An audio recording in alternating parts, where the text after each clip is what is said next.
Shalom, Haverim, Shalom, amigos. Muita paz do Eterno sobre você e sua família. Hoje nós vamos para um estudo profundo, estudo das Escrituras hebraicas, livro do Gênesis. Foi publicado ontem, tá? Você já pode adquirir.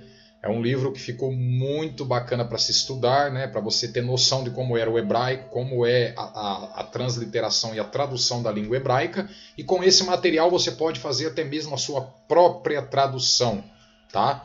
Esse é a capa do livro. A gente trabalha muito o texto hebraico porque, para vocês que não saibam disso, a língua hebraica ela é cheia de códigos. Todo cabalista sabe disso. Então, esses códigos, quando ele é tirado da língua hebraica e é traduzido para uma língua que não é a língua hebraica, perde-se muito os códigos, tá? Aí não tem como decodificar, porque só tem como decodificar com a língua hebraica, que ao mesmo tempo que ela é letra, ela é número. Cada letra representa um número no Aleph Beit, tá? Nós vamos começar então falando sobre a visão, né? É muito importante a visão, tá? Muitas pessoas estão perdendo seus tempos, brigando por conta de nome, por conta de terra plana, por conta disso e daquilo, está esquecendo de viver e propagar a verdadeira mensagem do Eterno. Muitos desses que estão na internet ensinando mal sabem o que estão falando, não conhecem a língua hebraica, não conhecem as escrituras antigas e estão aí falando um monte de asneira. Fuja disso. Começa a viver, começa a aprender. Existe muito ensinamento profundo nas escrituras, que não carece de discussão, mas sim de estudo, tá? Então, um ótimo estudo para todos vocês e vamos juntos nessa shiur, nessa aula de hoje. Pedir para que o Eterno abra o seu entendimento, né? Traga luz ao seu conhecimento, para que você possa aprender, tá bom? Vamos começar então. Nós temos aqui, né, o texto começando nos caracteres hebraicos, tá bom? Aqui nós temos ele transliterado e aqui nós temos em português, tá? Lembrando que o hebraico, para muitos que não saibam, o hebraico ele começa da esquerda, tá? Como eu coloquei aqui para vocês, para a direita. E a transliteração ela é normal, né? É da direita para a esquerda, e a tradução em português também é normal, da direita para a esquerda, ok? Então vamos começar aqui a nossa tradução e também o nosso estudo. Aqui nós temos Vayeri, Kashe, Yaledat, Raquel. Aqui a gente tem eu vou ler em português, depois eu volto para fazer a leitura em hebraico para não confundir os iniciantes, tá bom? Então vamos aqui em português já direto. Vamos lá. E aconteceu que depois de Raquel dar à luz a quem? A Yahussef, José, Jacó disse a Labão: manda-me embora, para que eu vá para a minha casa e para a minha terra. Então aqui nós estamos vendo Jacó claramente pedindo para que Labão, tá, o seu tio, mandasse-o embora. E olha aqui o porquê, tá? Nós vamos continuar aqui. Só que Labão faz um pedido a ele. E vocês vão entender por que Labão faz esse pedido. Olha só.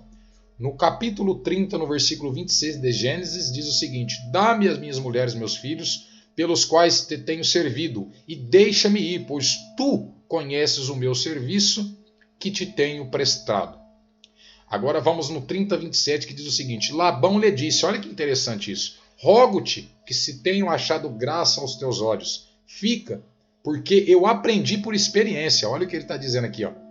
Eu aprendi por experiência que o Eterno, o Todo-Poderoso, me abençoou por amor de ti. Por amor de quem? Por amor de Yaakov.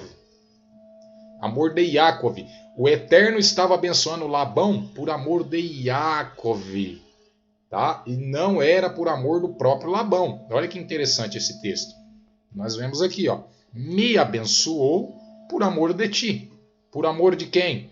Por amor de Yaakov. Continuando o texto, né?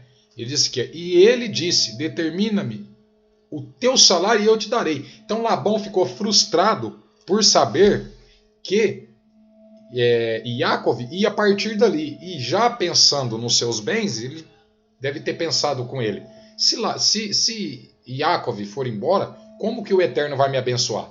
Porque o Eterno está abençoando Labão por conta de Yaakov. Então ele faz uma proposta para Yaakov. Yaakov, determina o teu salário. Ou seja, imagina agora um patrão, né? Você tem um patrão e de repente esse patrão ele descobre que você, na verdade, é o fruto das bênçãos dele. Ou seja, se você sair do teu trabalho, ele não vai ser mais abençoado, porque o Eterno está abençoando Labão por conta de Yaakov. Está abençoando o seu patrão por causa de você. Se você sair do seu trabalho, seu patrão não vai ser mais abençoado, porque as bênçãos que está naquele lugar, tá, é por conta de você e não do seu patrão. E sabedor disso, seu patrão lhe chama para uma reunião e diz: olha, determina o teu salário, quanto você quer ganhar? Isso é uma notícia muito boa, né? E irresistível, porque quando você determina o que você quer ganhar, você que vai determinar o preço que você vale, o preço que vale o seu trabalho. Isso é muito importante. E aí nós vamos aqui no versículo de baixo, que vai nos dizer o seguinte: e ele disse: determina-me o teu salário que eu te darei. Ou seja, pedindo para Yaakov determinar o próprio salário. Quanto você quer ganhar, né? Aí ele disse aqui: e disse-lhe ele: tu sabes como te tenho servido e como está o teu gado comigo. Ou seja, Yaakov já fazendo para Labão. Você sabe, ou seja, antes de você pedir, né, o seu aumento e falar quanto você tem que ganhar, você tem que também dizer: olha, você sabe o quanto eu tenho cuidado do seu gado. E como eu tenho te servido, Yaakov diz para ele. E como está o teu gado comigo. Olha lá, estão gordos, estão bem cuidados, né? E depois ele lança o que ele quer ganhar, né? Veja bem.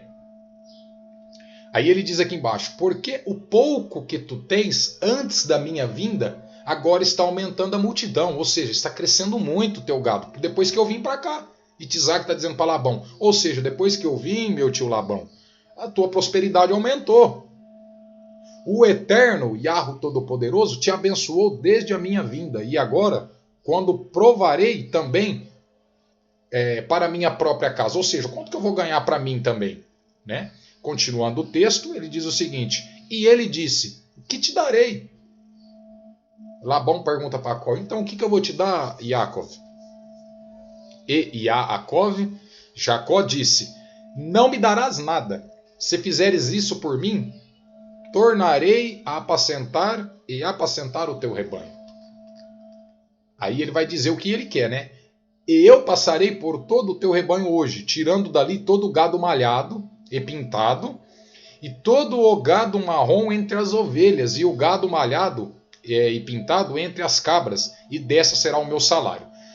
Ou seja, Yaakov chega no seu tio Labão e diz: olha, é o seguinte, o meu salário, se você puder fazer para mim, eu quero as ovelhas pintadas, salpicadas, as malhadas marrons, e você fica com as ovelhas brancas, que é de mais valor. Então, como tinha poucas ovelhas pintadas e salpicadas, Labão não viu problema nisso, né? Porque ali era um querendo passar a perna no outro. Tanto é que vocês vão depois saber que a palavra Jacó, na verdade, significa enganador. Depois nós vamos trabalhar isso. Então, Yaakov pede para que o seu tio Labão lhe dê as ovelhas pintadas e salpicadas. Agora vai entrar o grande mistério. Labão aceita, claro. Ele ia aceitar porque as ovelhas salpicadas eram muito poucas. Mas ele não sabia o que iria acontecer.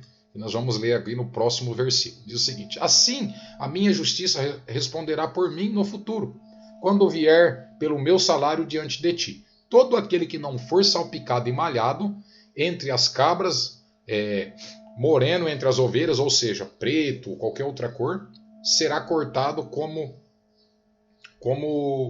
roubado com mim. Aqui o texto está bem literal. Então, às vezes você iniciante vai ter um pouco de dificuldade, mas conforme for passando o tempo você vai se adaptando. É uma tradução um pouco mais literal, tá? E aí ele diz aqui: disse mais Labão: oxalá fosse conforme a tua palavra, ou seja conforme, tá? Pode ser seja aqui na tradução também, tá? Seja conforme a tua palavra, ou seja, Labão topou, sem problema nenhum, até porque na mente dele ele iria sair ganhando, né? Agora vamos ver o que diz o texto. E ele removeu naquele dia as cabras que estavam, olha só, malhadas, e todas as cabras que estavam malhadas e salpicadas, e todos os que tinham um pouco de branco, e todas as castanhas entre as ovelhas, e deu à mão de seus filhos. Tá? Aí ele diz aqui, ó, e estabeleceu uma jornada de 3 dias entre ele e Iacov. E Iacov apacentou o resto dos rebanhos de Labão. Ele continuou o seu trabalho porque Labão já tinha aceitado ali dar o salário que eram as ovelhas salpicadas. Iacov, agora presta atenção nisso aqui porque é uma coisa muito profunda. Nós vamos precisar de uns 4, 5 vídeos para detalhar tudo isso. Iacov, Jacó, tomou para si varas de chopo verde, algumas varas verdes, de aveleira e de castanheira, e puseram neles listras brancas, e fez aparecer o branco que havia nas hastes, né, nos pedaços ali de madeira. E pôs as varas que pusera diante dos rebanhos nas sarjetas, depois eu vou explicar o que é isso, que é onde era formado os bebedouros, né, nos bebedouros. Então todas as vezes que as ovelhas vinham beber água, elas vinham aquelas varas salpicadas. Olha que coisa impressionante. E os rebanhos concebiam diante das varas, ou seja, eles chegavam, davam os seus filhotes ali perto do colcho de água, né, da onde eles bebiam água, e concebiam os seus filhotes ali. O mais engraçado de tudo, que diz aqui, ó, os rebanhos concebiam diante das varas e produziam um gado listrado, salpicado e malhado, assim como estavam as varas ali, né, que Iacov colocou. E Iacov separou os cordeiros e pôs as faces dos rebanhos para os listrados, e todos os morenos no rebanho de Labão, e ele pôs os seus próprios rebanhos, tá, à parte, e não o pôs no gado de Labão. Ele ia separando ali as ovelhas pintadas das ovelhas de lã comum branca, tá bom? Que no final de tudo, lógico, a de Labão começou, a de Iacov começou a aumentar muito mais do que a de Labão. Agora, esse texto aqui ele é bem interessante porque ele diz aqui, ó, que ele colocou algumas varas salpicadas nos bebedouros, para quando elas viessem beber, elas concebessem eles salpicados. Agora, o que tem a ver, né? O que tem a ver as varas todas pintadas ali com listras? O que isso tem a ver com as ovelhas nascer salpicadas? Existe o poder da visão. Existe porque quando as ovelhas viam aquelas varas salpicadas, antes de conceber o seu rebanho, eles nasciam, os filhotes nasciam de cor salpicada, porque as ovelhas olhavam aquela vara. Isso não era mágica, era o poder da visualização. Isso aconteceu até mesmo com Abraão, quando o Eterno pede para que Abraão saia da sua tenda e conte as estrelas, se é que ele pode, porque assim seria a descendência. Porque dificilmente Abraão acreditaria que a descendência dele isso ia ser meio que impossível. Então o Eterno, para que as coisas aconteçam aqui no plano material, ele precisa da visualização. Por isso que os profetas profetizam antes de acontecer, porque aquilo tem que ser gerado na mente de alguém aqui na Terra. Isso não é misticismo. Tá? Isso todo cabalista sabe, todas as pessoas que estudam hebraico profundo sabem o poder que tem a visualização. Então o Eterno pede para que Abraão saia da sua tenda, conte aquelas estrelas se é que ele pode. Por quê? Porque através disso, né, através dessa visualização, iria criar uma imagem na mente dele. A partir daí o Eterno cria no plano material. Foi o que aconteceu com Iacov, que transbordou de riqueza através dessas ovelhas salpicadas, que elas olhavam para aquelas varas salpicadas, aqueles pedaços de madeira, e concebiam ovelhas salpicadas. Por isso que a gente traz hoje no nosso estudo para você o poder da visualização. Tudo que você quer, você precisa visualizar, né? Você precisa escrever, você precisa anotar e estar olhando aquilo sempre, assim como ele fez com as ovelhas, colocando varas salpicadas onde eles iam beber água, para que pudessem dar os seus filhotes daquela cor. Isso é o poder da visualização. Até mesmo as ovelhas visualizando conseguiu criar aquela realidade que Iacov, né, também tinha criado em sua mente. Então isso aí foi o poder da visualização, né? É um milagre, é uma coisa que aconteceu e que trouxe prosperidade para ele, tá? Que deixou confuso até mesmo o seu tio Labão. Qual que é a mensagem de hoje para você, meu amado irmão? Para que você tenha o poder da visualização em sua mente. E lembre-se que onde você tocar as suas mãos, os seus pés, onde você estiver, tudo aquilo vai ser abençoado. Não por causa das pessoas, mas por causa de você. Por causa do eterno e o plano na sua vida, assim como ele tinha na vida de Yaakov. Porque foi só Yaakov ir morar com seu tio, com Labão, que os rebanhos dele aumentaram, a riqueza dele aumentou. Não por causa dele, de Labão, mas por causa de Yaakov, por causa de você. Tá bom? Então cria, mentaliza e pode ter certeza que assim como foi com Yaakov e com Abraão, o poder da visualização irá te trazer muitas riquezas espirituais, materiais em sua vida. Ok? Shalom, shalom. Espero que o estudo de hoje tenha te ajudado. A gente vai estar trabalhando mais o texto hebraico. O nosso texto aqui está bem literal. Para você que quer adquirir essa escritura, o link está abaixo. Você pode estar comprando lá na Amazon.com, tá? Muito fácil. Se você quiser em PDF, a gente tem nosso site. Eu vou estar publicando aí também. Tá bom? Shalom, shalom. Que o Eterno venha vos abençoar grandemente, você e toda a sua família.